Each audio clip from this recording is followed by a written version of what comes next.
Hello, everybody. Welcome back to another episode of From the Fourth Line. My name's Emma, and I'm joined, as always, by my lovely co-host, Marcie. Hello. I was really ready to jump into talking about the Leafs, but I feel like I want to do something a little bit, not normal for us. Oh my god. And start off with talking about Noah Hanafin. Mostly because I don't have any of it written down, so I'm like, if we give ourselves more time to like just talk about it off the top of the show, I feel like it'll go better than waiting till the end of the show when when you shared, what did you, oh, okay, you sent something to me. I was like, is it important? Not for this, but not for this conversation. So news, literally, I was waiting for the bus to come home from work today. I was like getting out of the office. I was standing at the bus stop, and then I get notification from just a tweet notification from Elliot Freeman, which is so funny because it's like he's like saying something like hearing Noah Hanafin extension for Vegas, and he is like, and like Vegas posted the announcement like 2 minutes ago. It's like, yeah, dude. We're all hearing it, but yeah, like we all heard it. Don't worry. It's been heard. But yeah, so Noah Hanafin, who was traded to the Vegas Golden Knights at the deadline this year from the Calgary Flames with massive amounts of salary retention, is signed an 8-year extension with the Vegas Golden Knights. Now it's an 8 times 7.35, which I should have opened this up earlier. I'm now realizing what I wanted to compare it to, which was Morgan Riley. His contract cap hit is 7.5.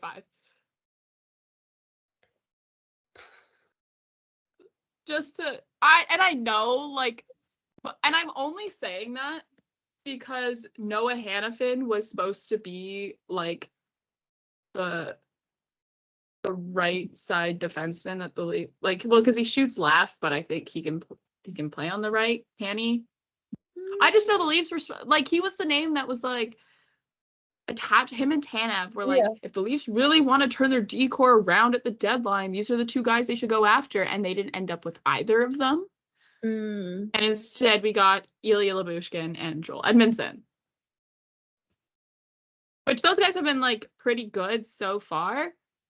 Like, they haven't been bad per se, but like, you know, they're not the same caliber of player. No. But yeah, so Noah Hanafin.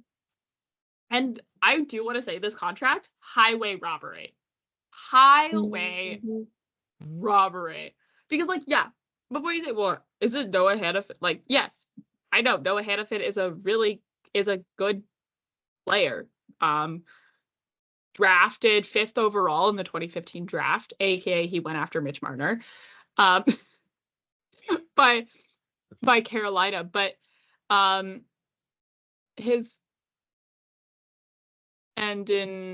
has put up some pretty good, you know, defensive numbers and defensive numbers as well. I'm not going to say he hasn't been putting up some pretty good, some semi-decent offensive numbers this year's. Tied for a career high in goals and points. Oh no, that's the total. Never mind. Career high in goals at the NHL level. Sorry, I'm trying to read this. It's not working for my brain. Career high in goals and is almost like he's 4 points back of a career high in points. But he's played 4 less games than that season. So not too shabby, I'd say. Not too shabby. Was really a core piece of the Flames blue line for them for sure. And signs an 8-year contract extension. Now, this is where I'm like, this contract, highway robbery, because his extension is incredibly top heavy. He recite like it's like 30 million, almost it's 29.4 million in signing bonuses across the life of the deal, but they all come like within the first like year. Hold on, I want to find, here we go.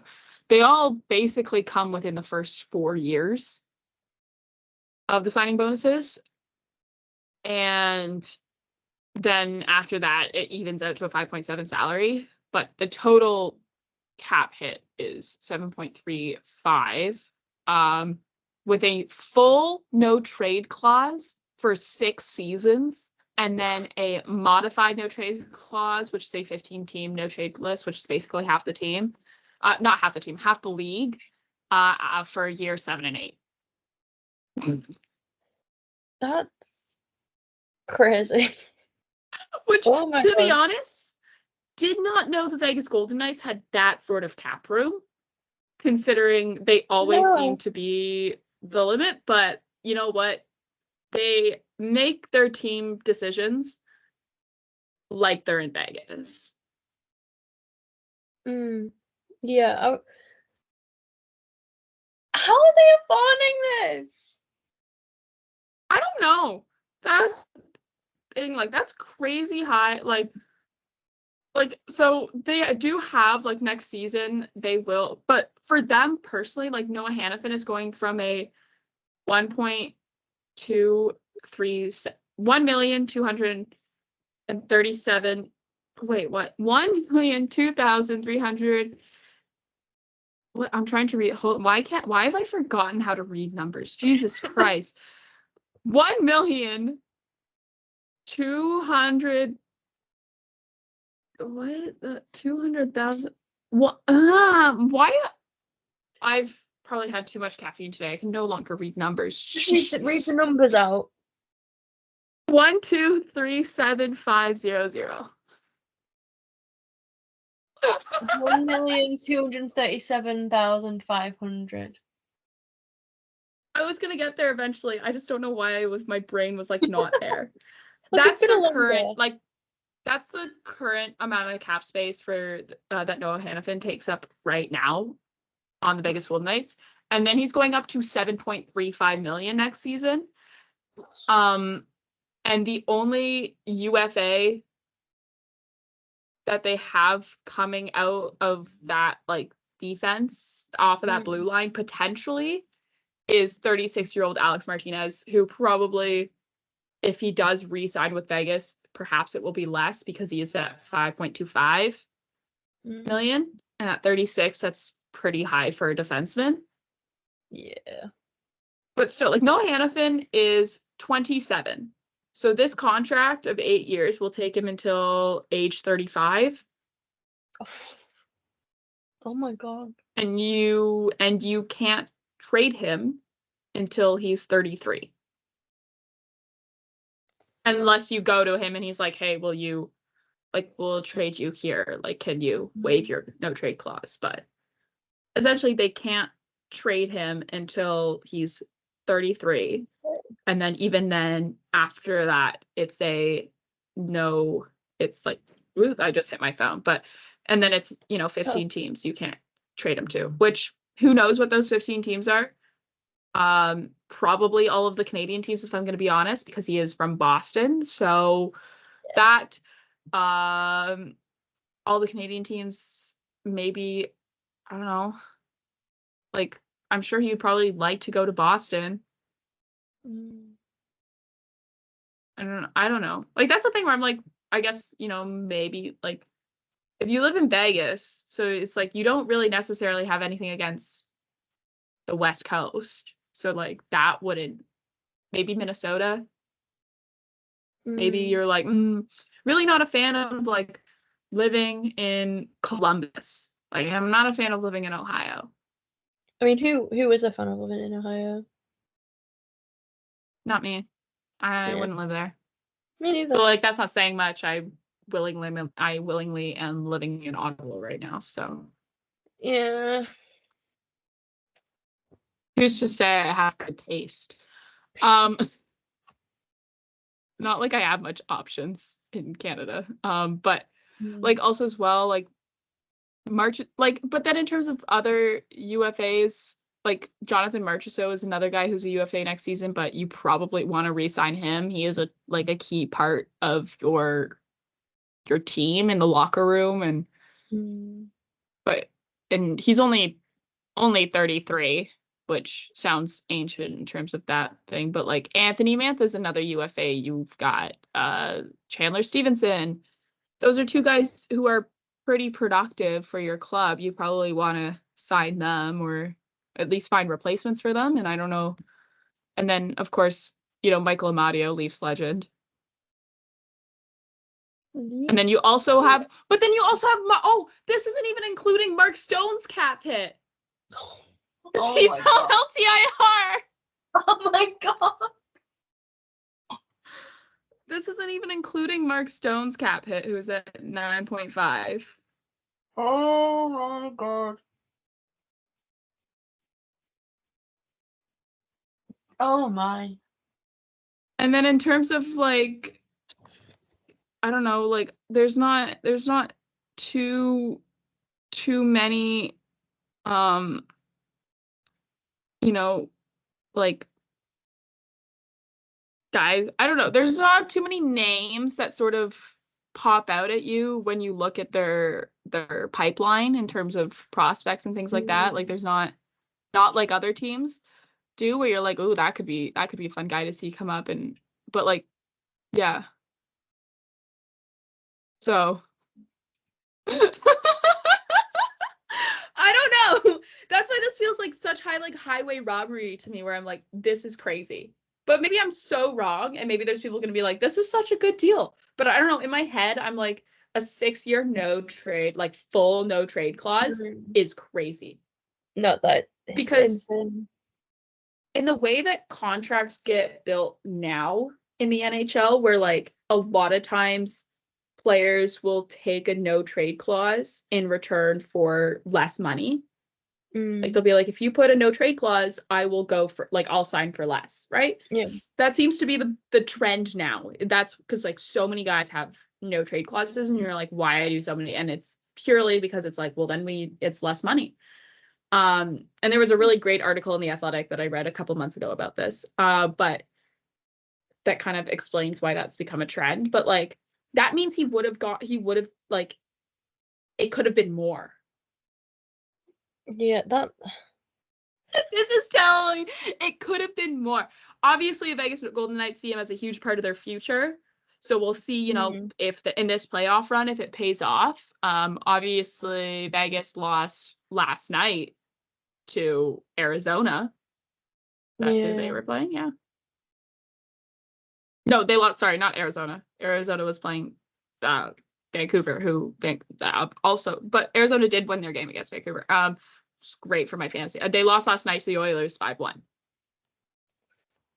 Yeah. And they still haven't clinched their playoff berth, because St. Louis Blues, Vegas has a game in hand over St. Louis, and is only 3 points up. Yeah. So I'm looking at the amount of times in the last 2 weeks that I've nearly said clenched instead of clinched. Clinched. No, it's so bad. I'm like, I can't do that. So it's but like the rest of the schedule for Vegas is on Friday it's Minnesota. Sunday it's Colorado. Sorry, you know what? Why don't I just pull up their actual schedule instead of trying to do it the dodgy way through the app schedule? That doesn't work. Oh, sorry. God, Sunday's Colorado. Tuesday is Chicago, and then they end the season on Thursday on the 18th against Anaheim. In that day where it's 6 West Coast games. That's stupid, by the way. Still think that's dumb. Think that's the dumbest thing this league's ever done. No, it's not. But in terms of scheduling, it's really stupid, because then you moved up the start of the playoffs. I'm still complaining about that. I'm still not, because it doesn't make any sense. Whereas compared to compared to St. Louis to finish off their season. They only have 3 games left, and so essentially they would have to win their next 3 games to even stand a chance.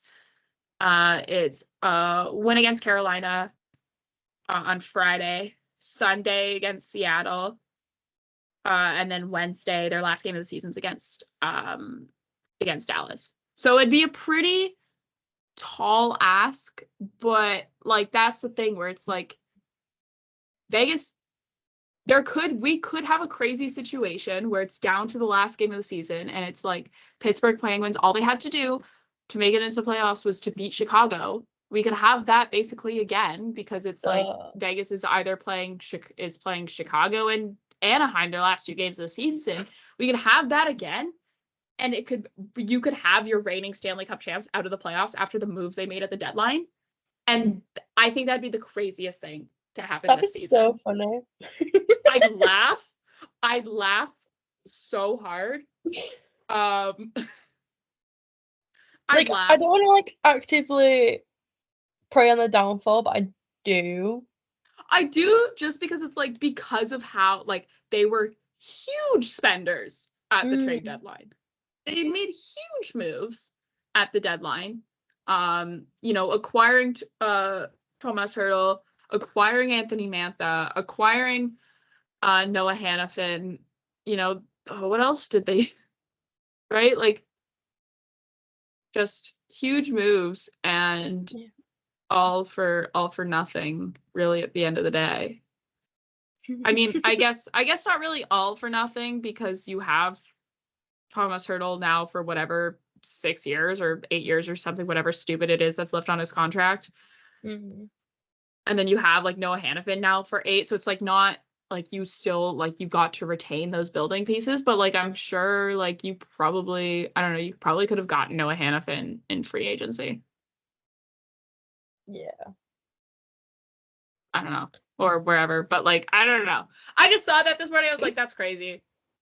That's crazy. That's so much money to spend. And like, it's not even like, I don't know how it's going to make it. And obviously they're good at making the cap space work because they have such a talent for it. Yeah. But I don't know how it works. I don't know what it's going to look like. I'd be so interested to see how it plays all reshapes. How it all reshapes for sure. Definitely. It's one of those things where I look at and I'm like, damn. Curious. Okay. Well then we could talk about the Leafs now, I guess. Yay! So Leafs and Pittsburgh. I like this because we have 2 wins to talk about. Yeah, I was like, we don't have to be miserable. I'm in a good mood. Leafs and Pittsburgh. Michael Bunting's returned to Toronto again, this time in a different jersey. It's also but Samsonov gets the start. I don't think there was no crazy change. No one else came back into the lineup. It was same lineup as the other night before that, against the Habs, if I remember correctly. I don't know. This game feels so long ago, and it was Monday. So I literally had to go back and I had to watch the goals. I had to go back and rewatch the goals because I could not remember them. I was like, I can only in my head picture McCabe's OT winner. Duh, because when I was sat and I was just sat and I was like, oh God, I really hope someone does something. And then Jake, offensive powerhouse. Jake McCabe. I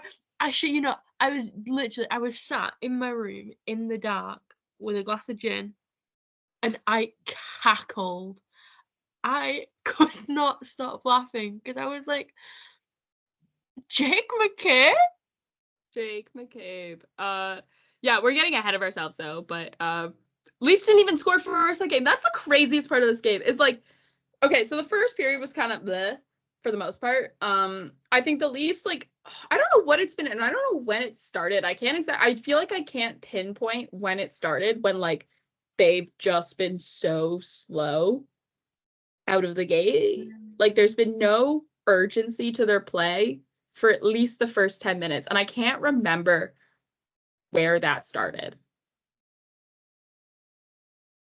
I feel like there definitely is someone who could go back and could be like, it was pinpointed, someone with a better like memory than me, who like only remembers certain things because I've written them down. But I feel like there's someone who could go back and could be like, it started this, and like pinpoint the game where like they just had a slow first period or whatever, and I don't know. It just feels like it's been an ongoing trend where it's like they've been slow off the jump, and it sucks because then they get scored on first, and then you're like, ugh. But yeah, it was a bad turnover by Lyubushkin on the Raquel goal, his 200th career goal. So of course it was a career milestone. But I will say, I think, and he didn't get an assist on this goal, which honestly, like, that's the thing where I'm like, okay, sometimes assists aren't like, you can look at the score sheet and it won't tell you the full story. Because Michael Bunting facilitated that goal. Yeah. He did. He triggered the turnover by Lyubushkin by just being annoying, by being Michael Bunting. Yeah, here's it. And annoying then Michael Bunting, same thing. Yeah. Yeah. You look up annoying in the dictionary, it is Michael Bunting. Michael Bunting, and then provides a screen, and then like facilitates the turnover. It ends up in front of Malkin. Malkin passes to Raquel, and then Bunting is also the screen on this goal in front of Ilya Samsonov. So I don't want to say that goal is all Michael Bunting, because obviously, like, it still required some pretty damn good hockey from Raquel and Malkin, but like that was a Michael Bunting facilitate. Like that was like, for Leafs fans who watched Michael Bunting play with the Leafs, that was a Michael Bunting like impact. Yeah. That's what he did. That was his bread and butter on that top line with Marner and Matthews. Oh God, I miss that so much. And like that's kind of what Matthew Knies is doing. Just he's larger than Michael Bunting is. He is large.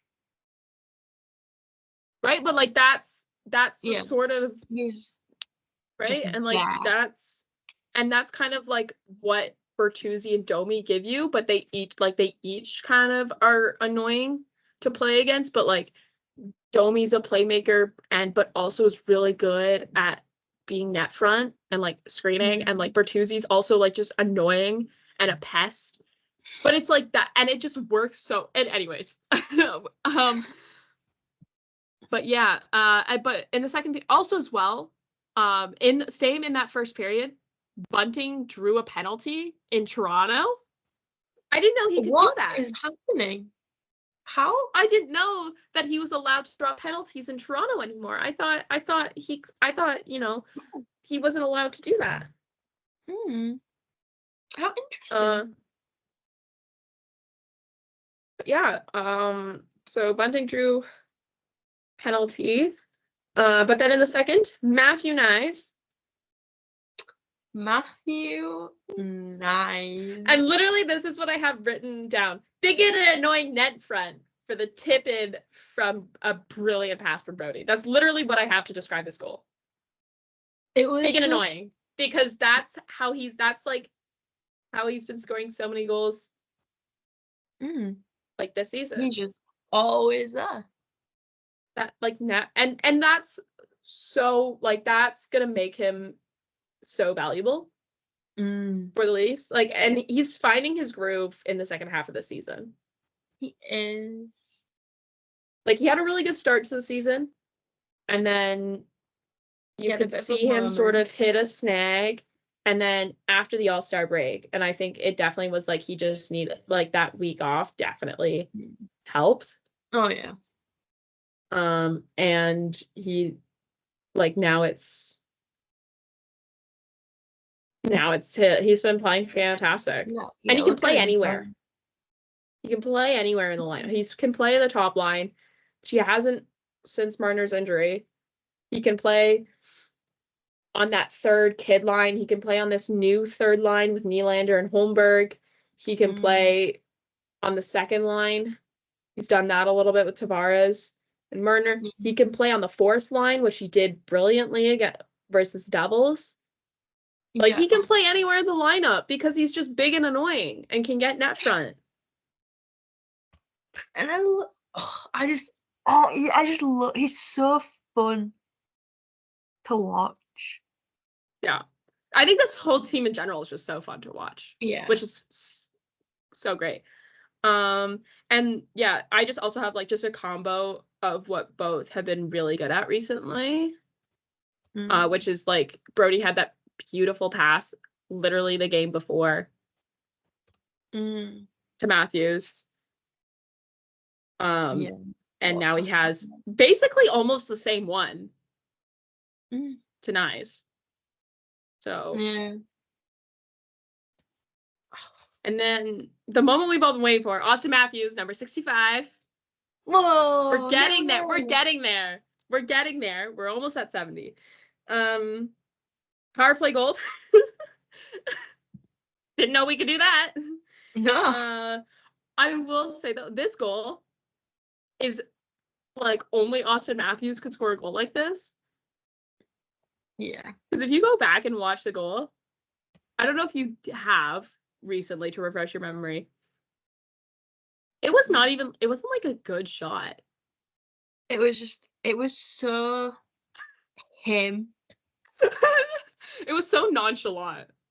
Yeah, it was just like, oh yeah, don't mind me, just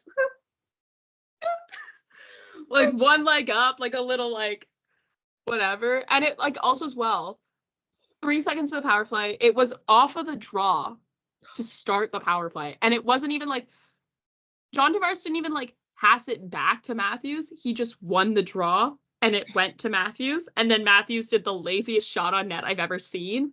That's resulted in a goal. And it just and it wasn't even like fluky either. It's not even like it bounced and skipped or whatever. It just was like it was just meant to be. Stupid. It's so stupid because it's like he can score, like they're obvious, like teams are always obviously trying to shut him down, right? And it like doesn't seem to be working. No, it was one of those goals, like, you know, when sometimes you just have those situations where it's like it shouldn't work, but just everything just falls into place and just like happens to just be like, yep, this is gonna happen, this is gonna happen, this is gonna happen, and bam, it's Austin Matthews. Yeah. This team, man. Yeah, also as well, I just have written down that like Bunting and Domi were chippy all night to each other. Like, obviously what you can't like expect anything else. No. Like, it was so entertaining. I thought they were gonna drop the gloves at one point because it looked like it. Do you see the draw? Yeah. off the draw. I was like, oh my god. No. I was like, Michael, stop it.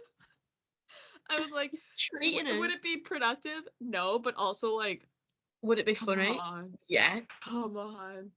Please. But yeah, and then Drew O'Connor goal. It was battle on the boards that led to like just a Crosby being Crosby, and then Samsonov didn't see that at all. No, he didn't see that puck. He wasn't able to get a read on it. Yeah. It's just one of those.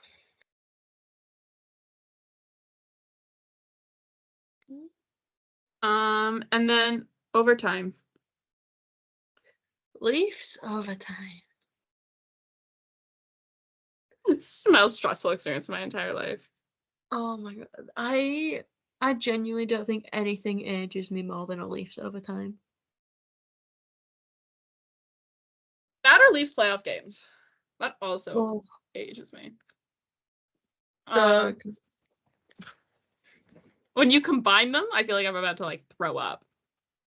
yeah, when we get Leafs overtime in the playoffs, I feel like I like feel like sick to my like I feel like I'm about to like yak, and then I get all like stressed, sweaty, so like my hands are sweating. oh, It's like my I think hands are moist, and like it's I'm just like sweaty, and I'm like, this is not a comfortable experience for me right now. And I I'm think it's got to the stressed. point where it's like Leafs overtime. I just have to laugh. Leafs overtime in the playoffs. I laugh to like hide the fact that I'm genuinely about to have a heart attack. And it's so like deeply unenjoyable Yeah, but until we win. Until the offensive powerhouse Jake McCabe is possessed by the spirit of Mitch Marner and out who'd geeks have thought? Nadalkovich. But yeah, to go back even before, it was just weird because it was like a weird changeover where they like Bertuzzi almost goes over too early, like they almost get the too many men call. I was like, what? I was just confused. Yeah. And then Matthews passes, like that's how nonchalant Matthews is about scoring 70 because he has a chance in OT to win it and he passes it to Jake McCabe. Like, yeah, Matthews had two guys on him. Like, that's how ridiculous. That's where it's like they're trying so hard to not let Austin Matthews score that they were putting two guys on Austin Matthews and leaving like, yes, okay, it's Jake McCabe, but it's Jake McCabe who's having like a career best offensive season. Yeah. It's like And so he passes to a wide open Jake McCabe who dekes out Nevelkovich and scores. oh, And then it was like Sportsnet immediately cuts to Kyle Dumas and Jason Spezza in the press box, and I have never laughed harder in my entire life. oh god, it was just pure cinema. It was a comedy film. Oh my Because god. it was like the way where it was like that, where there was that kerfuffle around the Leafs bench where they're like trying to make sure that they don't get too many guys on the ice and they're like hopping back and forth like over the boards. They're like, no, you go, you go, you go. And then Austin Matthews has two guys like swarming him, like they're they're hunting him down, and it's like drone bees. They're like, and then he flicks it over to Jake, who like dekes it, and then they cut to the former GM of the whose team is to the GM of the team who's fighting for a playoff spot, who just lost in overtime to his former employer from the guy who he traded for at the deadline last season. The narratives write themselves. Cinema. It was beautiful. I just and like they oh my god, it was so funny. That cut was hilarious. But yeah, like I just what is this team?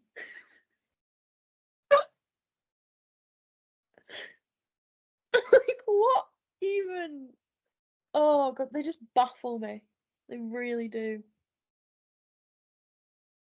they so incredibly baffle me. A couple more points from this. So Leafs win in overtime, which it's not total bad end of day for the Penguins. They still get 1 point out of the game, so they're only 1 point behind Detroit.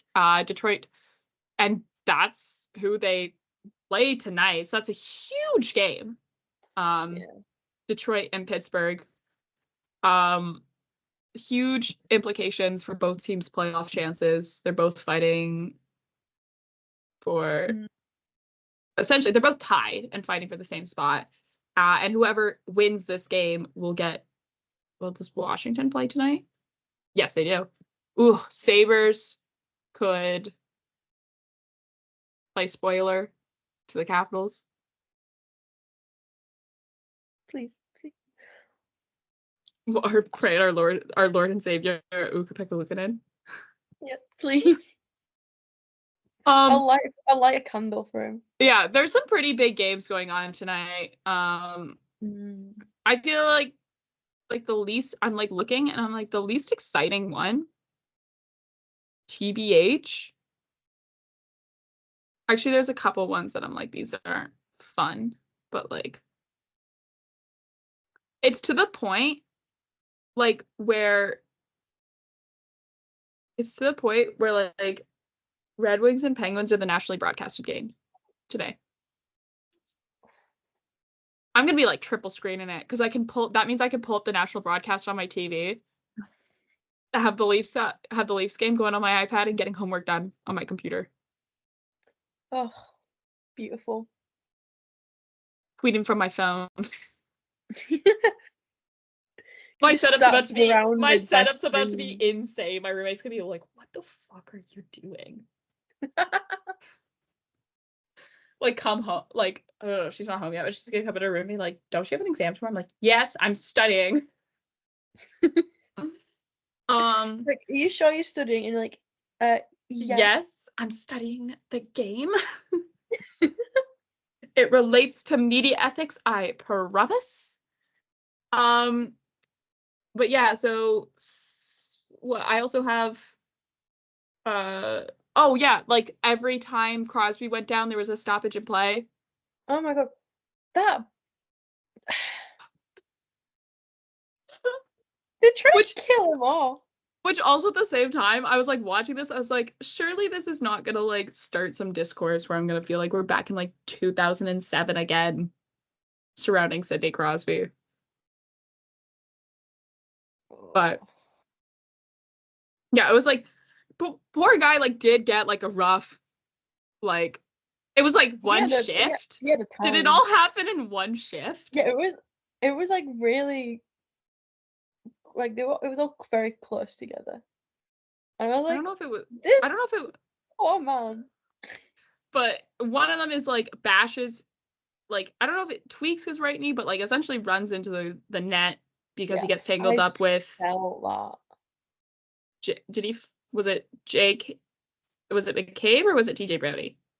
I can't remember. It was either one of them though. That's the thing where I was like, it was one of those two. Then I don't even remember what order it was. And then was it run-in with Matthews, like they collided? Or was it puck to the face? That's the thing where it's like, I don't remember what the order was. I want to say it was puck to the face, then colliding. So first it was a puck to the face, which ouch, was called as a high sticking penalty on Bobby McMahon because it was a high sticking penalty. Like not because it was a high sticking, but because it was a high stick. Bobby McMahon did have his stick up in Sidney Crosby's face, which like you don't do that. No. You don't play with your stick that high. Not because it was Sidney Crosby. It's just you don't play with your stick that high. And then, it was called a 4-minute, so it was reviewable. And I thought, okay, he's not bleeding. So they can't, so if anything, I thought it was going to get reduced to a 2-minute because he wasn't bleeding. Yeah. And then they showed the replay of the fact that the puck got in between Sidney Crosby's face and Bobby McMahon's stick. So it wasn't a high sticking penalty because a high sticking penalty is direct contact between stick and face. Not puck. Not stick to puck and then puck to face. Yeah. So like Bobby McMahon and the Leafs got really lucky. Yeah. But that's where I say like common sense says that's a high sticking penalty, right? The rules say it's not a high sticking penalty. And the refs go by the rule book, not common sense. Yeah, as we very clearly have found out. Yeah. But yeah, that was just a silly moment where I was like, what is going on? But yeah, Samsonov played great.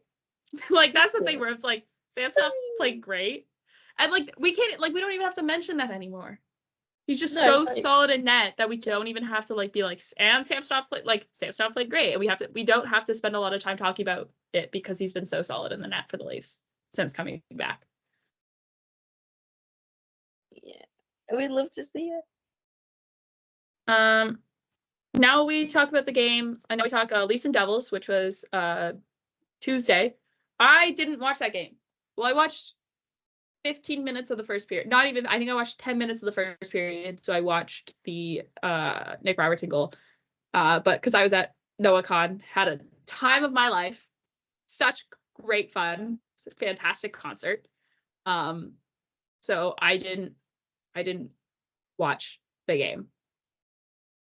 But I can say Wool got the start, Jones was back up, and they left Samsonov in Toronto. Which, again, I have here as a note here, like a sub note, like a 3-goalie luxury. That is the luxury of having 3 goalies. And the Leafs can do that.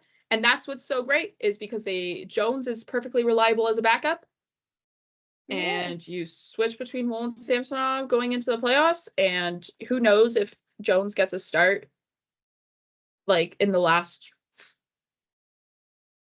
3 games, I guess, because Samsonov is starting tonight. We already know that, but like you wouldn't like in one of those back-to-back games against Florida or Tampa. Like, do you start Jones? Who knows?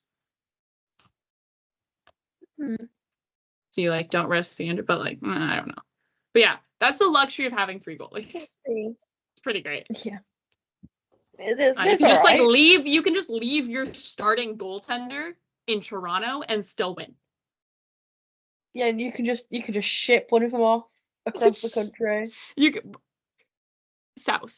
Well, yeah, you know what I mean. It's not across. Look, I know it's south, but it takes direction is across. I never said across in what direction. Across could be anywhere you want it to. But like also like Carolina's not. It's not even like fully across. Like Raleigh is like halfway. Oh my god! Will you give me a break? You know what I meant. Yeah, but like you get to make fun of my lack of knowledge of UK geography. I can have this victory. This little tiny win. Stop being difficult. Obviously, you should know. You've known me for long enough to know that I will be difficult if given the opportunity. I'll quit. You wouldn't dare. I know. I'll quit. I'll do it. I was about to say I know where you live, but I actually really don't. Actually, no, wait. I have your stat maps. I can figure it out. Oh, God. Turning that off.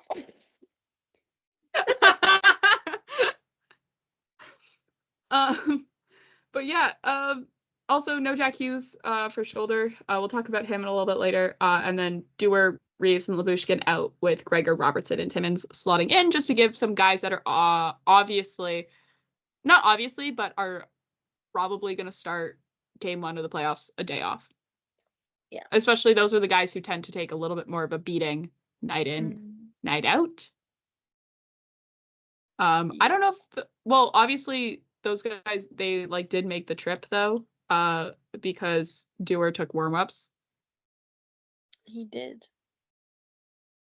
But yeah, do you want to talk about the game? Because like I literally just have Nyes on the 4th line, move down to the 4th line so Robertson can slot in on the 3rd, and then I just have the list of who scored. So game's all yours. Sorry, I should have told you this ahead of time. Yeah. Well, I did tell you I wasn't going to watch it. I know. It was a good game. I've had a long day. Please be nice to me.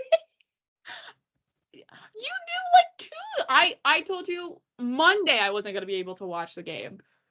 I know. It was. I'm trying to remember the actual game. Do you want me to just tell you who scored?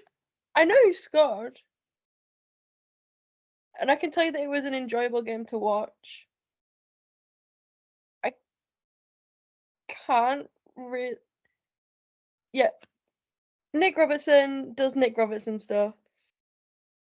And he scores. And we're all really happy. And it was an enjoyable... It was a good goal to watch. I was really happy for him because I was like, if we just scratch him every other game... 40 goal scorer. Yeah, exactly. Next thing you know, he's gonna be hitting 70.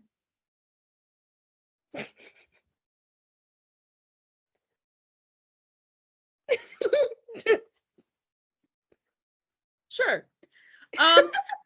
Matthew scored number 66. He did that while Noah Khan was singing New Perspectives. Like, which I will say, like, no, because it was like, I'm like recording and then I get notification pop. I'm like, and I look and it's like Austin Matthews, and I was like, wow. Noah Khan singing New Perspectives. One of my favorite songs, honestly, from him too. Underrated. I feel like it's underrated. No one talks about it. Yeah. It is a really good song. It's a really great song. I love it. It is. I feel like I listen to that one when I really just want to like fully just sob. No, that's You're Gonna Go Far, and then I made an edit to it, and then no. I will say, really fun hearing songs that you made an edit to, and you can be like, Rasmus and Dean. No. Yeah, you just sat there and you just like listen and you're like playing the edit back in. Yeah. Yep.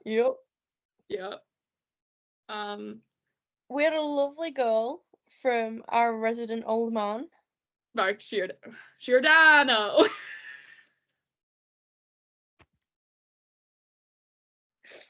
Hello, Peepaw. Oh my god. Yeah. And then Bertuzzi with the empty netter. And then I see like there's all the talk about like, why don't you send Matthews out there for the empty netter? I don't know. Yeah. I just think Austin Matthews should just like score 4 tonight. I mean, if there's any night that he could. No, Jake Allen's in net tonight, so like he's gonna stand on his head, and the New Jersey Devils are gonna play like shit around him, and so we're gonna end up with like 40 shots on goal by the end of the second period, and we're gonna be like, why are we only up 2-1? Yeah. Why?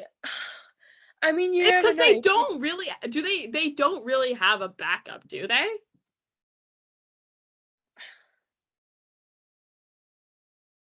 No. I think it's all just really miserable over in New Jersey at the moment. Well, yeah. They're below 500. Ouch. I also am gonna say it. I don't know which players think Jack Hughes have good style. Like who was voting and who was like, yes, Jack Hughes is great style. He top 5 style in the NHL. Oh, it's Capo Kakinen. It's Capo Kakinen. I mean this in like that's their backup, but like, what Jack Hughes dresses like people. He dresses like guys that show up to like the first lecture of any of my modules, and then never again. Never again. Yeah, Capo Kakinen's their backup. I forgot they traded for him at the deadline. Like, I forgot that they traded for 2 goalies at the deadline. Yeah, which is crazy because like it's so rare to see a team trading for like one start, like they're trading for a new starter at the deadline. Yeah. Let alone trading for like 2 new goalies. Both is crazy. Yeah, he hasn't played. Well, he played the 7th. So they are, it's not like it's just Jake Allen all the way through. Capo Kaufman last played 7th against Nashville. Yeah. And had a 800 save percentage. Oh. He was in what? Hold on, I gotta switch to game logs for this. He played 8 minutes of that game. Which makes me want to look up that game. Oh my god. 1 goal allowed on 5 shots, but like when did he go in? Hold on. Hold on. Hold on. Wait, what? Okay. Are they okay? That's what I'm trying to figure out. Game Center.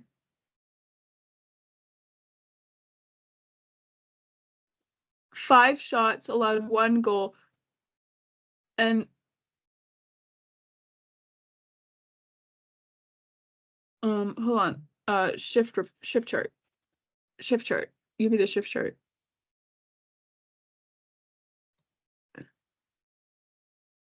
Oh. He allowed 1 goal and 5 shots, and they pulled him and put Jake Allen in. I can see why they are starting Jake Allen tonight. Oh boy. Yikes. You look confused. Sorry, my Simon just sent this to me. And one of my dad's students has a George Bush Stars jersey. For context, Simon's dad is a college professor and teaches communication and psychology classes to first responder majors. So like policing and firefighter majors. Also apparently has a Doug Ford Leafs jersey. Oh, and it's an Adidas jersey too. Oh.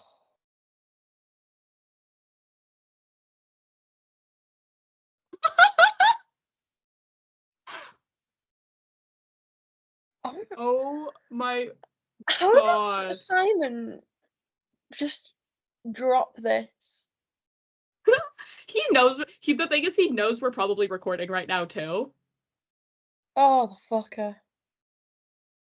Because he knows that we record on Thursdays. Like, so. Anyways, oh my God. Anyways, I can't wait to have this conversation with his dad when I see him in like a week and a half. Just be like, so what is the context surrounding this? But it does not surprise. But like the thing is, if it was like, if I didn't know specifically, like if I didn't know specifically what type of, like what programs his dad, like the classes that his dad teach are, like if I was like, yeah, no, policing major, right? Like in a policing program, I would be way more, like I would be like, that's so weird, like why? But now, you know what I mean? When you go into the context of like, this kid is a policing major, like in the policing program, you're like, I can see why. Oh God. Oh yeah, anyway, I'll reply to that later because I can't type and talk at the same time. But yeah, so I can see, I don't know what else I have. Oh, also as well, from losing that game, the New Jersey Devils were officially eliminated from playoff contention.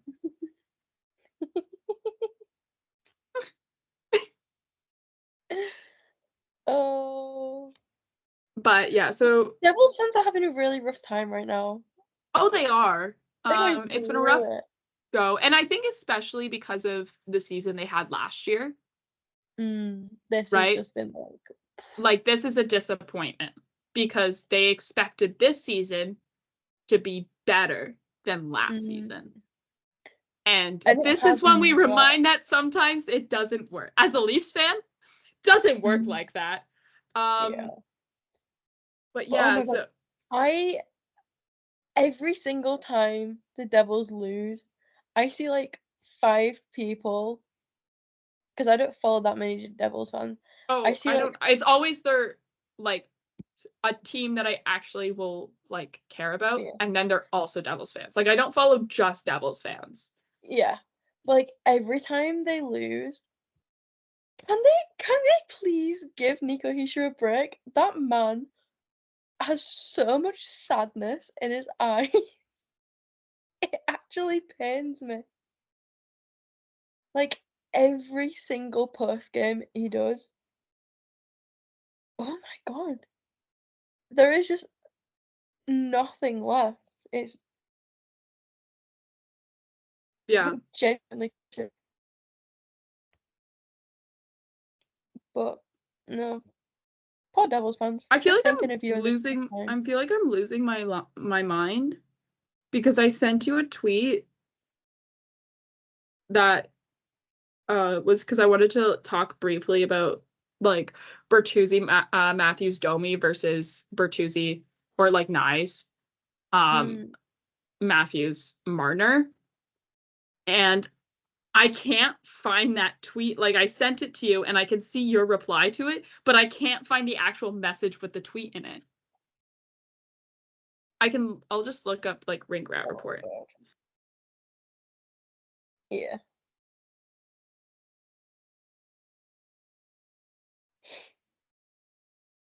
Like what? I don't know. Maybe I was like losing it and I like was totally looking in the wrong place. But yeah, so maybe we'll finish talking about New Jersey just a little bit because there's like one more piece of news. So Jack Hughes is out for the rest of the season. It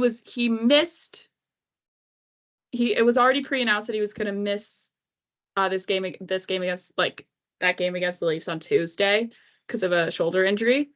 And then it was announced before the game or after the game? Before. Or was it announced yesterday? It was announced It was yesterday. It was announced before the game. Like an hour and a half before the game it was announced. Ouch. Yeah, it was announced Tuesday at like 5:00. That Jack Hughes will be out for the rest of the season as he undergoes shoulder surgery. He's had the surgery. The surgery was yesterday, and apparently he did it out of Colorado and is expected to make a full recovery to be available for training camp in September this year. Apparently the turnaround time is 4 to 6 months. And I think a lot of people, because it was like a separated shoulder is what he had, which I don't want to say is like leftover because he has dislocated his shoulder before, but yeah. I don't want to say it's like leftover from that. I don't want to make assumptions. I don't know the guy's medical history. I don't even know him personally. So like I can't make assumptions at all. But definitely it was one of those things where it's like you can still operate as a normal person without getting it surgically repaired. It just is it's just easier for it to pop out. And each time it pops out, it becomes easier and easier and easier for it to pop out. Hence why he's getting it surgically fixed, surgically repaired. And yeah, wish the guy a speedy recovery. Kind of sucks. I think the reason why they waited this long and didn't do it halfway through the season is because they were still in playoff contention for quite a bit. And now they're like fully, which he underwent the surgery, Dr. Peter Millett in Vail, Colorado, which I will say there are worse places to recover from shoulder surgery than Vail, Colorado. Beautiful mountain town. Very expensive. But he's making what, $8 million a year? He's fine. Yeah. He'll manage. He can afford it. Also he has health insurance, so. But yeah, I'm honestly not surprised. There's a pretty good surgeon out that way due to just all of the fact that like I know so many people who have hurt their shoulder skiing and snowboarding. So yeah. Wanted to talk about Matthews and Marner. A lot of people, I don't know. I feel like a lot of people are saying that Bertuzzi, Matthews, and Domi don't work. They do. It's just we're so used to seeing that like weird, I want to say like weirdly like telepathic connection between Marner and Matthews, where like Marner just knows where Matthews is on the ice. Yeah. Whereas like sometimes Domi and Matthews, like they haven't played together for that long. So they don't quite have that connection. And then so sometimes the passes end up at Matthews' feet, which isn't a deterrent. Will happen. I think this is definitely like not something like I think this is definitely kind of a thing you run with in the playoffs. It adds so much depth to your lineup by putting Matthews, Marner, and Nylander on 3 different lines. Because then your 4th line is mean. If you roll out if you put Reeves out and Dewar, or you put like or Kelly Yarncroke returns and you have Nyes out there and Camp, like would not want to be opposite them. Mean. It's a mean 4th line, but this brought me back to the fact that like you run Bertuzzi, Matthews, Domi into game 1 of the playoffs. But if he does decide to do this is via Rink Rat Report. If Sheldon Keefe decides to do that, it will be the first playoff game since Mike Babcock was the coach where Matthews wasn't paired with Marner and Nylander. That roster that season, 18-19, that lineup. I've sent this lineup to you already. I should have held on to it and waited and gotten your live reaction to it because it's so silly. And like 18-19, we thought we were going to win the cup. Right? Like, Leaf fans thought they were going to win the cup in 18-19. 20, maybe not so much. 18-19, we thought we were going to win the cup. Forwards, the Hyman, Tavares, Marner. Tavares was that's the thing, John Tavares was your 1C. Hold on, I want to look up how many goals Austin Matthews scored that season while I read this out. What? Treyas Johnson, Austin Matthews, Kasperi Kapanen, Patrick Marleau, Nazem Kadri, William Nylander. Oh my God, more. All my roommates home.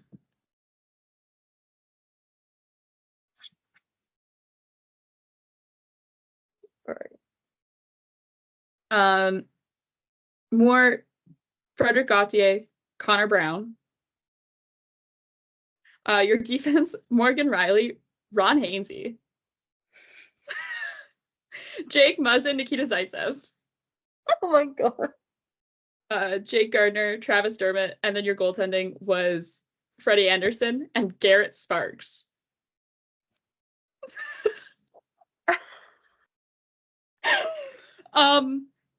There are only 5 guys in this lineup who are still with the Leafs, and they are exactly the 5 guys this team has been rolling with since 2016. Well, no, 2018, 2017, when Tavares signed his contract. But yeah. Oh my. Morgan Riley is the only guy on that blue line who is still on the Leafs roster. Like, yeah, Jake Muzzin's still getting paid because he's on LTIR, but he's not playing hockey and he's retired and he's a scout now for the Leafs. But Morgan Riley is the only guy on that blue line who's still here. Yeah, 2018-19. Austin Matthews scored 37 goals. And he is your second line center.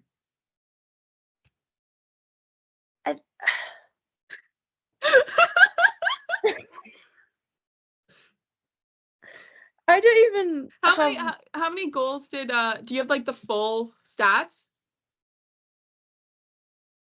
Like do you have like everyone's stats that's for that season? I just want to know how many goals Tavares scored that season. Oh, lucky for you. I knew you were gonna say that, and I already 47 goals. 47? 18-19.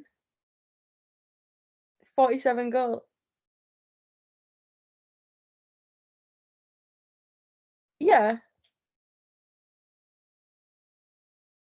Yeah. The way I'm looking it up because I don't believe you. Oh my god. You had me second guessing the fact that I was reading that wrong, and I was like, no. It literally says goals 47. Okay, so maybe I wasn't stupid for having John Tavares. No, because John Tavares was an incredibly good, like he's an incredibly good player. Like that's the thing. Like, and I feel like I don't even know why I was shocked, but like so many Leaf fans like forget that like he was really good, and that's why we paid him $11 million to come here for 7 years. Oh my god. Patrick Marleau had 60. Patrick Marleau had the same number of goals as Nazem Kadri. Nazem Kadri played less games because I'm 95% sure he got suspended that season.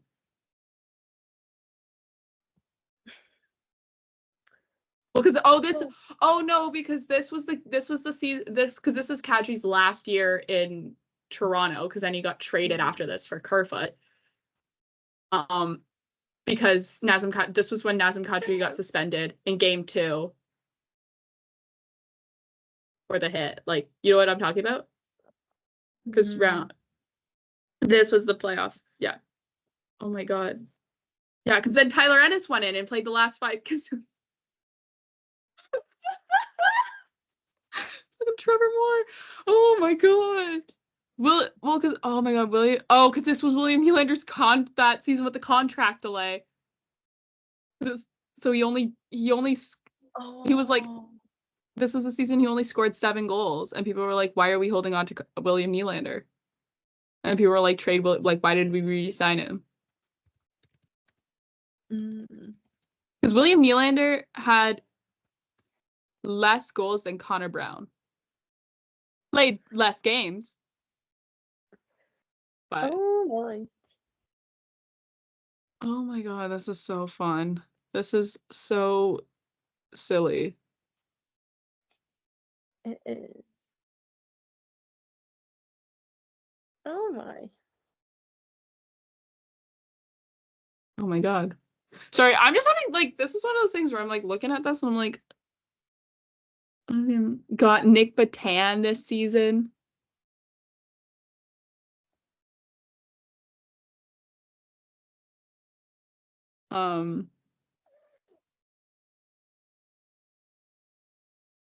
We traded for Michael Hutchison. Why did we do that?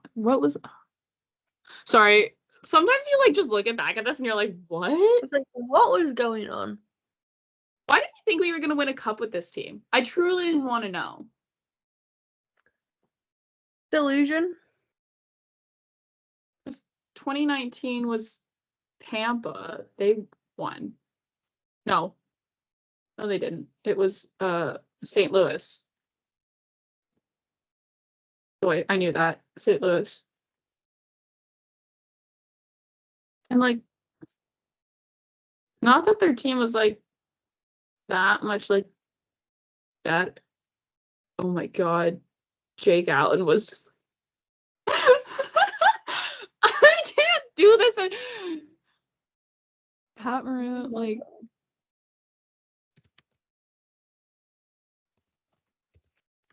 sorry, anyways, now that we've had that moment out of the way, I think the fact that the Leafs have this much like flexibility with their lineup and this much depth that you're like, I don't want to scratch anyone.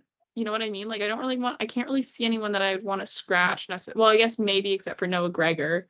But like other than that, like it's so hard to pick, like to be like, I don't want to scratch anyone for game 1 of the playoffs. I think everyone should be playing game 1 of the playoffs. Yeah. And then also like that's just how much depth the Leafs have. And then also as well, like it's so flexible in what lineups you can, like what lines you can roll out. Like, Also, I would like to announce for like the absolutely no one who's interested. I finally made the very big and brave decision to drop Noah Gregor from my fantasy lineup. You finally did it? Yeah. Did you do it before or after Tuesday's game? I don't know. Was I talking to you when I did? Yeah. Were you?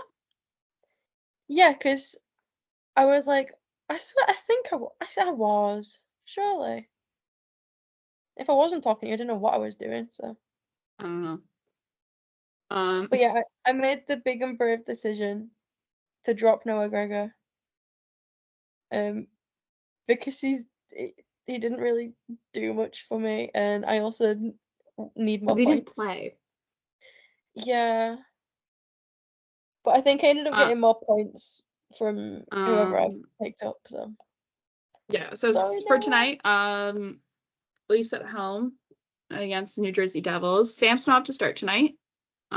Which I don't know, like, does that mean we'll get Saturday against Detroit or what? I don't know.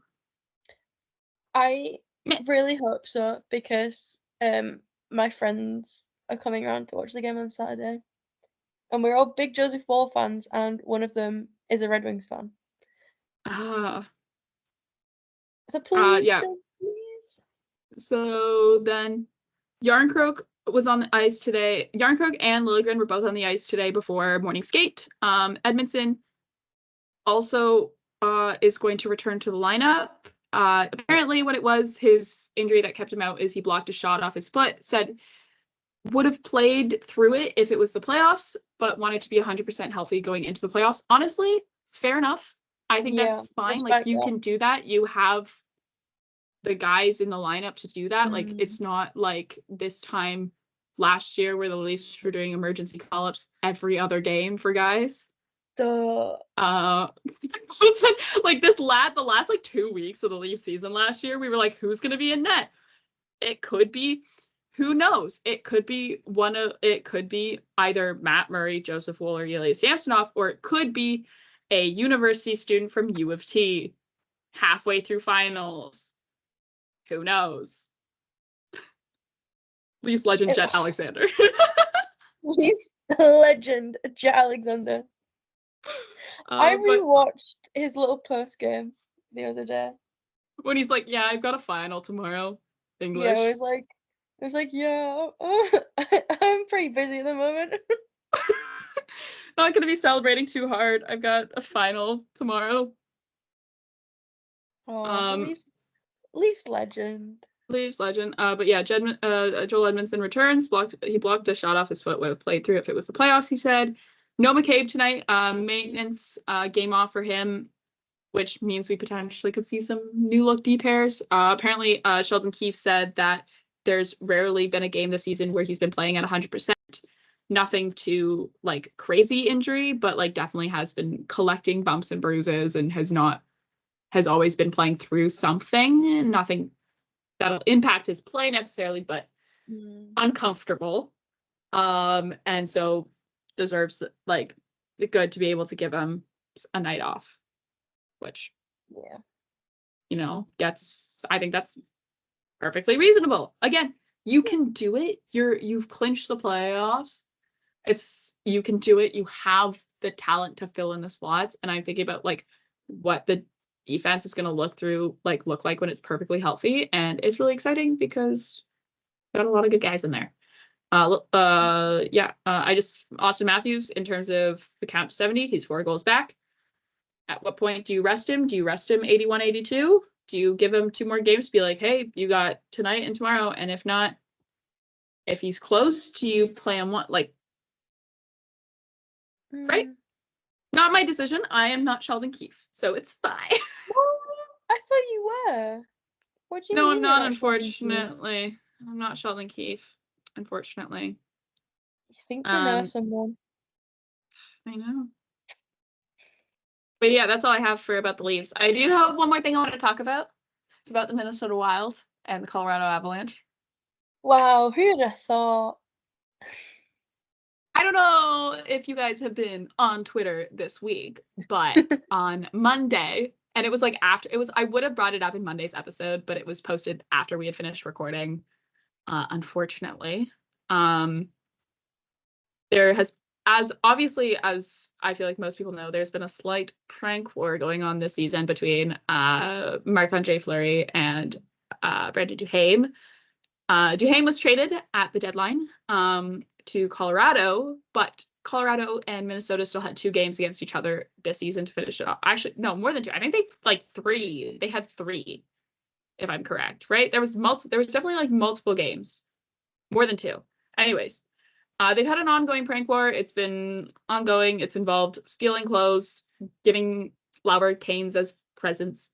But Brandon Duhaime took it up a notch on Monday during the Wild's morning skate, where he toilet papered Marc-Andre Fleury's car. And Marc-Andre Fleury said, well, he obviously has forgotten that we play them one more time this season in Colorado, so I'm sure I will figure something out. And figure something out he did, because there was video before that game.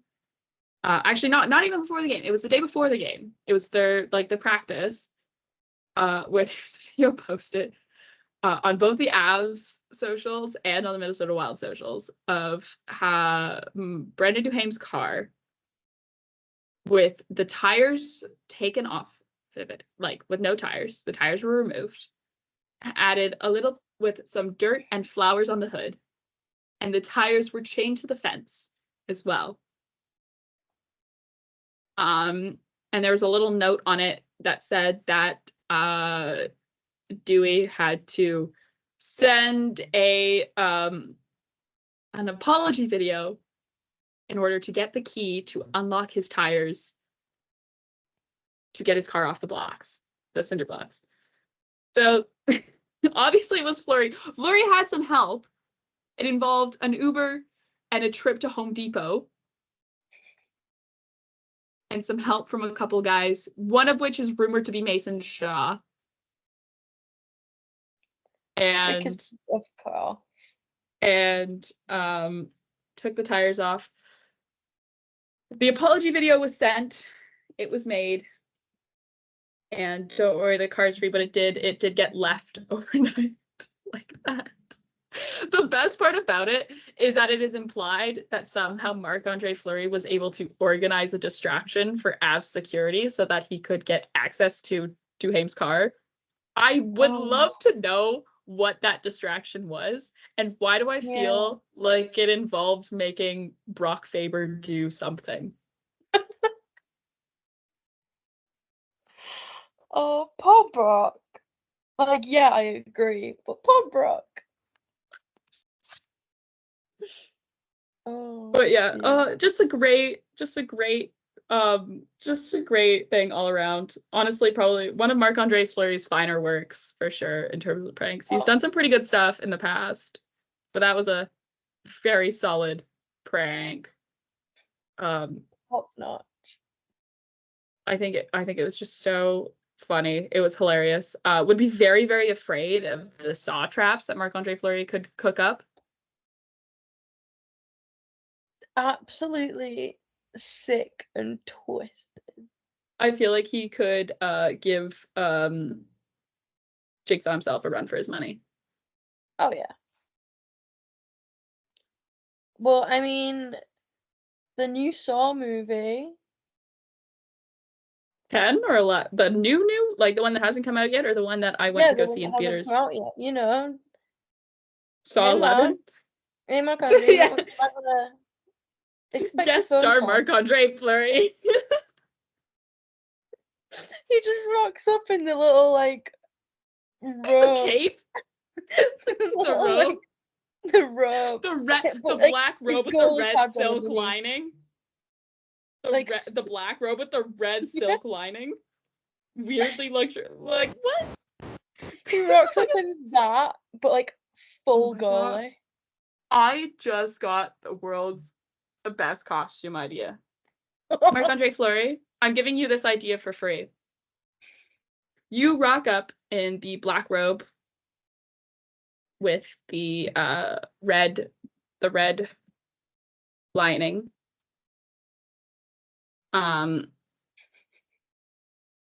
You have your wife as Amanda, and then you somehow convince Brock Faber or the wild rookie of your choice to hop on a tricycle and go as Billy the puppet. Oh my god, no, that's reminded me.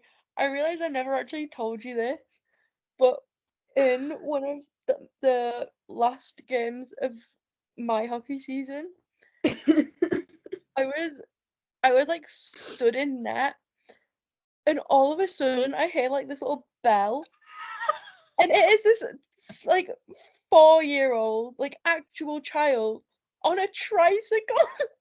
And I turned to my friend and I just go, "Oh my god, it's Billy the Puppet." So I had my scary run-in with Billy the Puppet, real, not clickbait.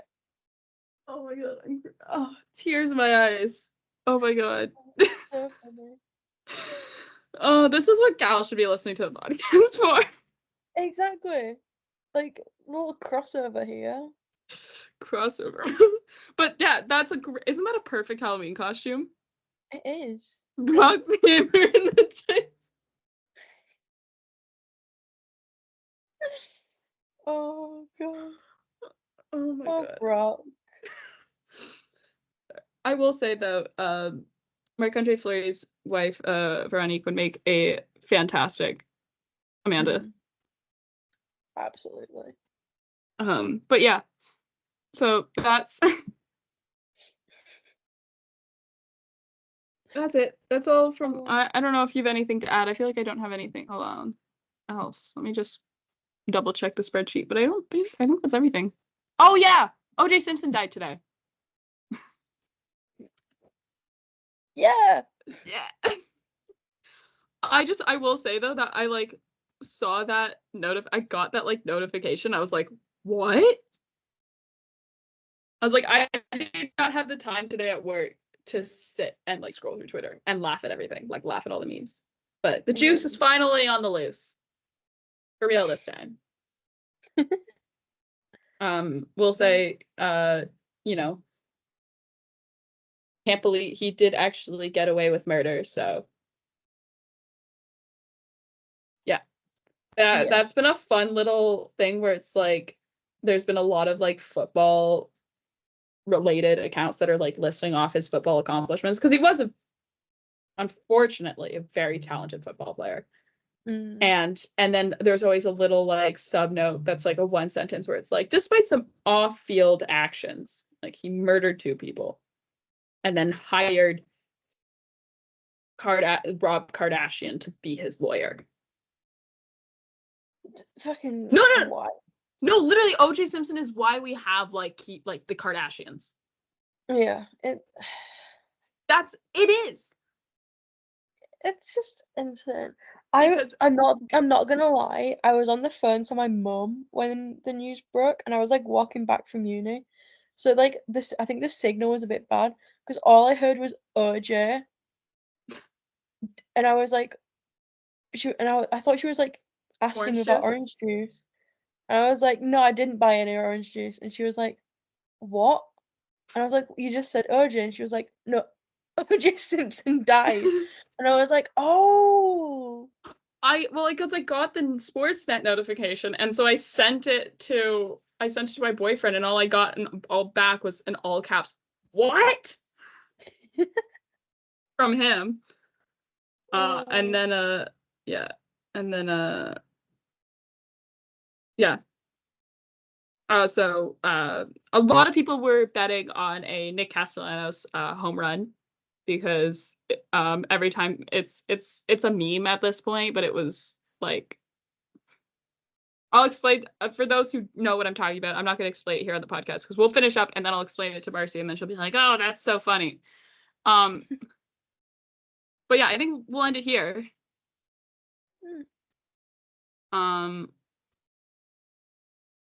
With that being said, we'll finish it. We'll finish the episode off here. Because the Leafs game starts in 20 minutes anyways. Woohoo! So with that being said, thank you so much for listening. We'll be back on Monday after the Leafs play tonight and then they play on Saturday. We'll be back on Monday for the final stretch into the playoffs. Our next episode. The next time we record, the episodes will be less. The playoffs, not episodes. The next time we record, the playoffs will be less than a week away. Yep. No. Where is this season going? I know. All right. With that being said, thank you so much for listening. You can follow the show on Twitter at From the Fourth Line. That's fourth with the number 4TH. You can follow Marcie on Twitter at 60Leafs. You can follow me on Twitter at PRB1. And we will see you back here on Monday. Bye-bye. All right. Bye-bye.